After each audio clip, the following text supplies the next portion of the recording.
சற்று முன் கிடைக்கப்பெற்ற மிக முக்கியமான செய்தி ஒன்று வெளியாகி உள்ளது. திமுகவில் அடுத்த நபரை குறிவைத்த அமலாக்கத்துறை அதிகாரி கண்டுகொள்ளாமல் இருக்கும் திமுகவின் தலைவர் ஸ்டாலின். அதாவது திமுகவின் மூத்த நிர்வாகியாலும் மூத்த அமைச்சர்களாக இருக்கக்கூடிய பொன்முடி, துரைமுருகன், KN நேரு இவர்களால் தான் ஸ்டாலினுக்கு மிகப்பெரிய தலைவலி.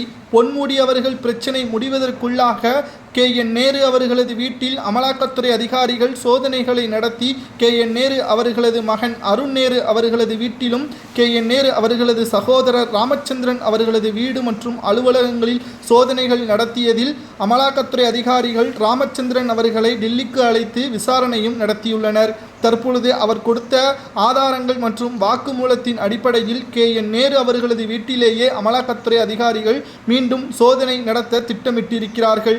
இது தலைவர் ஸ்டாலின் அவர்களுக்கு தெரிவிக்கப்பட்ட நிலையில் அவர் என்னால் எதுவும் செய்ய முடியாது, தண்டனை கிடைத்தால் சிறைக்கு செல்லுங்கள் என்று கைவிரித்து விட்டதாக தகவல்கள் தற்பொழுது கிடைக்கப்பெற்றுள்ளது. அதாவது கடந்த 7ஆம் தேதி தொடங்கி 3 நாட்கள் அமைச்சர் KN நேரு அவர்களது சகோதரர் ரவிச்சந்திரன், மணிவண்ணன் மற்றும் அருண் நேரு ஆகியவற்றில் வீட்டில் சோதனைகள் நடைபெற்று அமலாக்கத்துறை அதிகாரிகள் மிகப்பெரிய ஒரு இரகசிய தகவல்களை நாம் கேட்டறிந்தோம்.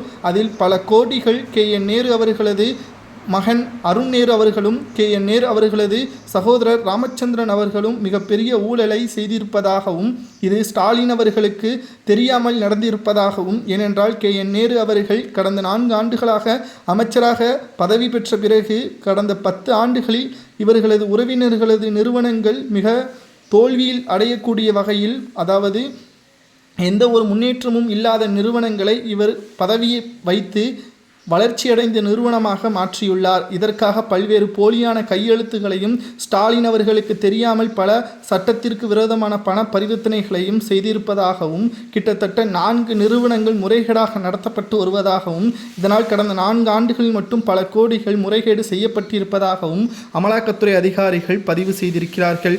ராமச்சந்திரன் அவர்களை டெல்லிக்கு அழைத்து சென்று விசாரணையின் பொழுது தனது அண்ணன் KN நேரு அவர்கள்தான் அனைத்தையும் செய்தார் என்ற வாக்குமூலத்தையும் கொடுத்துவிட்டார். இந்த நிலையில்தான் இந்த தகவல் உளவுத்துறை மூலமாக ஸ்டாலின் அவர்களுக்கு சென்றுவிட்டது.